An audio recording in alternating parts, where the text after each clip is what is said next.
வணக்கம் நண்பர்களே. போட்டாவை வைத்து எப்படி ஆண் பெண் வசியம் பண்ணுவது? இது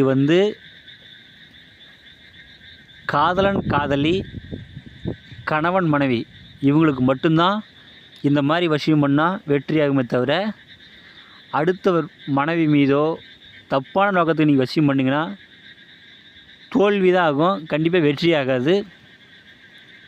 இதே கணவன் மனைவிக்கு பூஜை பண்ணுறவங்களே தெய்வ சக்தி இருந்து நீங்கள் பூஜை பண்ணிங்கன்னா கண்டிப்பாக வெற்றி ஆகும்.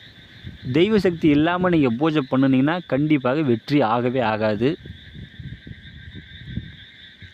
யார் உங்களுக்கு வசியமாகணுமோ அவங்களுடைய ஃபோட்டோ ரெண்டும் எடுத்துக்கங்க.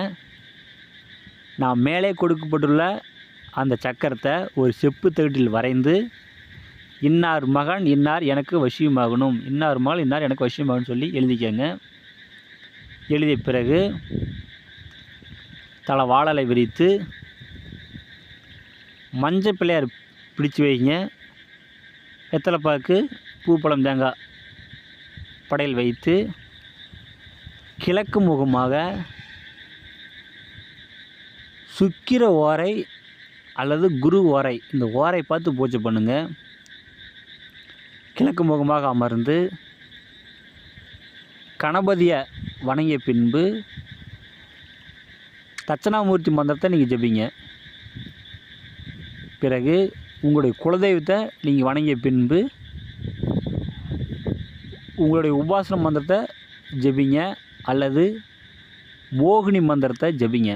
1008 ஜெபித்து அந்த தகட்டுக்கு ஒரு எலுமிச்சம்பழம் பலி கொடுத்து அதை அப்படியே சுருட்டி அந்த ஃபோட்டோவும் அது உள்ளே வைத்து அப்படியே சுருட்டி மஞ்சள் நூலால் கட்டுங்க. கட்டிய பிறகு அந்த தகட்டு எடுத்துகிட்டு வந்துட்டு துளசி இருக்குது இல்லைங்களா, துளசி செடியை பறித்து வடக்க போகும் வேரில் நீங்கள் கட்டி விட்ருங்க. இப்படி கட்டி விட்டால் யாராக இருந்தாலும் சரி, பிரிந்து போனவர்களும் வந்து சேர்ந்துருவாங்க, கண்டிப்பாக வெற்றி ஆகும். இதே தெய்வ சக்தி இருக்கிறவங்க பண்ணால் மட்டும்தான் வெற்றி ஆகும். தெய்வ சக்தி இல்லாதவங்க நீங்கள் பூஜை பண்ணால் கண்டிப்பாக வெற்றி ஆகவே ஆகாது. உண்மையான கணவன் மனைவி பூஜை பண்ணுங்கள், கண்டிப்பாக வெற்றி ஆகும். ஏதாச்சும் டவுட் கூட ஃபோன் பண்ணி கேளுங்க. ஆனால் அடுத்தவர் மனைவி மீது ஆசைப்படுறது இதெல்லாம் தப்பு. அப்படி பூஜை செய்தாலும் வெற்றி ஆகவே ஆகாது. நன்றிங்க.